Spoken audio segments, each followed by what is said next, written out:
You know, I really like Nintendo's recent idea of just shadow-dropping games and announcements out of nowhere. They did it for Paper Mario the Origami King, Hyrule Warriors, whatever, Age of Calamity, I think that's its name, and its mascot's 35th anniversary. Yeah, so picture this. It's a bright, frickin' Wednesday morning, I think. I don't really remember. You've just woken up, and through your sleepy eyes, you see a Twitter notification from Nintendo of America. You don't think much about it, so you go on with your morning. You get in the car and you decide to open up Twitter before you leave. And all of a sudden, apparently, there's been a Super Mario 35th Anniversary Direct announcing a whole slew of new games and everything. They just did it. You know, like, hey, tune in tomorrow, 4 in the morning EST, for a Super Mario Direct. No, they can't even be bothered. But that Direct aside, we did get one certain thing, and you might know what it is because it's the title of this gosh darn video. I'd like to present to you simultaneously the most wanted and most hated Mario game of probably the past 5 years. That game being Super Mario 3D All-Stars. Now, a little bit of history on Super Mario 3D All-Stars. The game was apparently leaked. It was one of those little 4chan, Nintendo's gonna announce this and that and this and that. And nobody really paid attention to it. It was announced that way, I think. A leak said, we're getting a 3D collection for Mario's 35th anniversary featuring Super Mario 64, Super Mario Sunshine, and Super Mario Galaxy. Turns out 4chan can be right sometimes, who would have thunk? And so apparently that was true. Whoop-de-doo, I guess. We all knew Nintendo was going to do something for the mustachioed one's 35th birthday. I mean, this series isn't F-Zero or anything. So yeah, people were very anticipated for this game. They were really excited. The hype was pretty good when it was announced. But something caught my eye when I was participating in the hype. A lot of people were mad that these aren't remakes of the original 3D Mario games. Which I don't know why you were expecting that. I mean, this is Nintendo we're talking about. They literally put a HD texture pack over Team Kirby Clash Deluxe and put it on Switch, and everyone loved it. But then again, that's Kirby. Everyone loves Kirby. So while others were busy lambasting this game because Mario 64 isn't using some crappy mod for the PC port, Sunshine doesn't have GameCube analog support, which I don't know why they would do that. They've already tweaked the controls to fit a Pro Controller. And I don't know what people's gripe with Galaxy is. Literally nothing's changed with it, besides the fact the gyroscope, or the motion tracking, isn't as good because, again, you don't have the Wii's sensor bar, so a lot of the accuracy is kind of thrown out, but you just hit R and it recenters it, so Twitter, I guess! But don't think that I'm praising this game 100%, no. There's one glaring issue that I saw with 3D All-Stars, and with the entire Direct in general. Almost everything that Nintendo announced for Mario's 35th anniversary is limited edition. Yeah, you heard me right. These classic 3 Mario games will only be available until March 31st, I think. Don't quote me on that.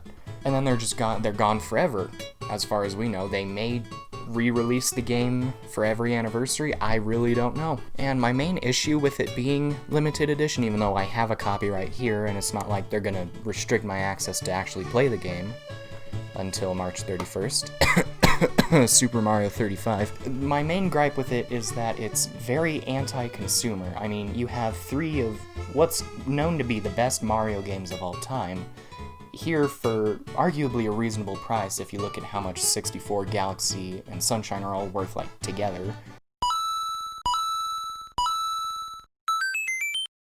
If you do things the legal way. I'm not saying you can just emulate all of them. The law requires I say don't emulate. So I really do not know what Nintendo was thinking, making this a limited release. It's certainly going to make the game, in my opinion, a very top dollar collector's item. Like, once nostalgia for the Switch starts setting in, like 20 years from now, this game is going to be worth a lot of money. And you can quote me on that, because I am already planning on buying multiple copies, saving them for 20 years, and then making a lot of money. So, enough of me griping about games that I've played a bajillion times, except for Sunshine.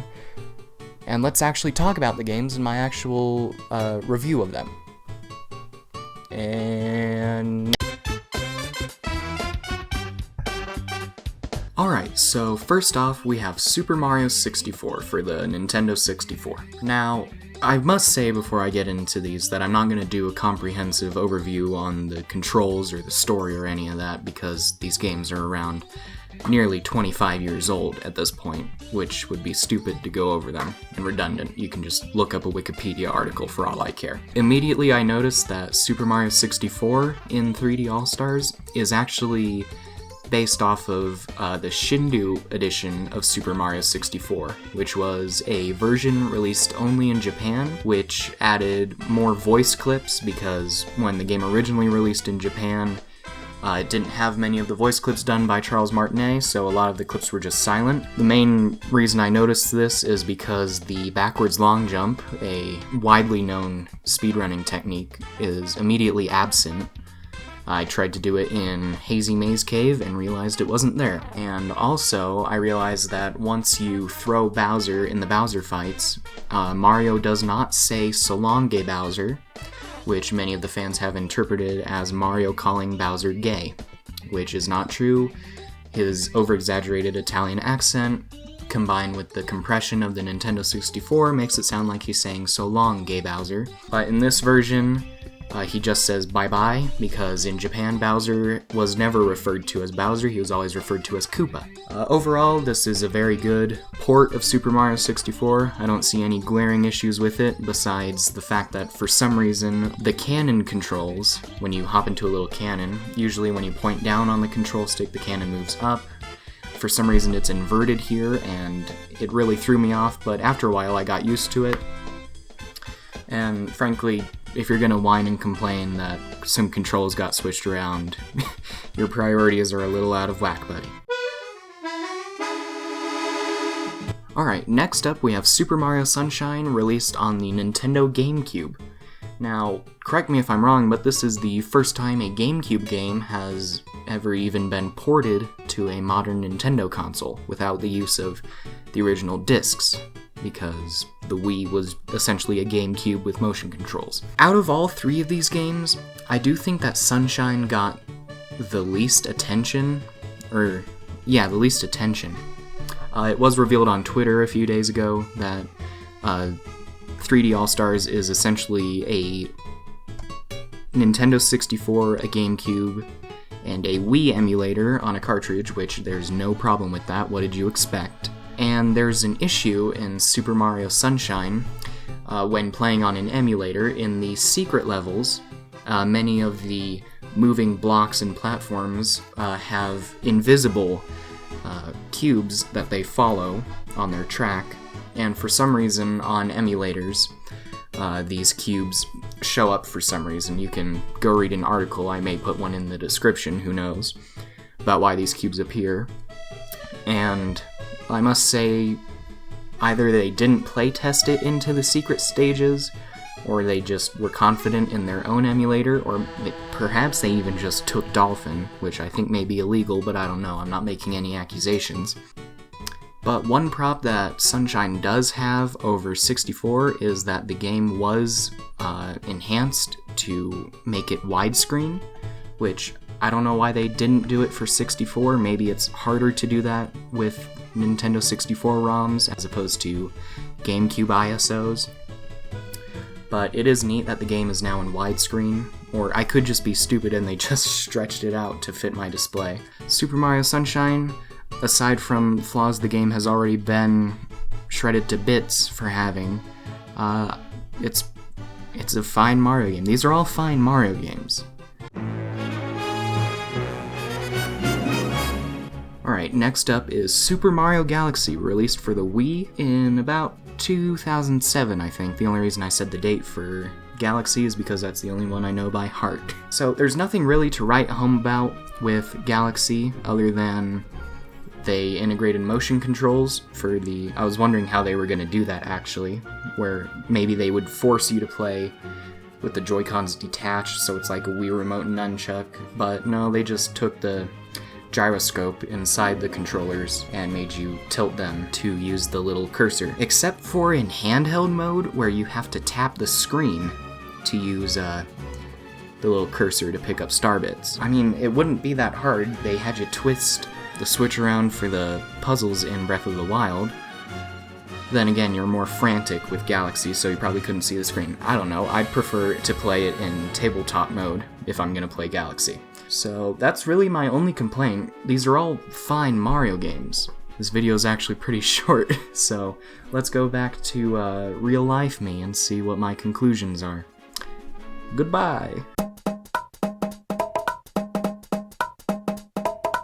Overall, I think that Super Mario 3D All-Stars is a perfectly amazing collection of 3 fantastic 3D Mario games, and with the added benefit of having all 3 of their soundtracks just waiting there to be played, I'd honestly say if this game is still available at like your local Walmart, GameStop, Target, wherever, I'd pick it up. And even if you don't want to play these 3 games, I'd pick it up for the scalping value. I mean, I'm not going to sit here and deny scalping. I mean, this game is going to be a hot dollar game for Switch collectors. Because it's already a Mario game, and its limited availability will make its price go... I mean, I'm pretty sure they're already selling for hundreds of dollars on eBay right now. Let me check that.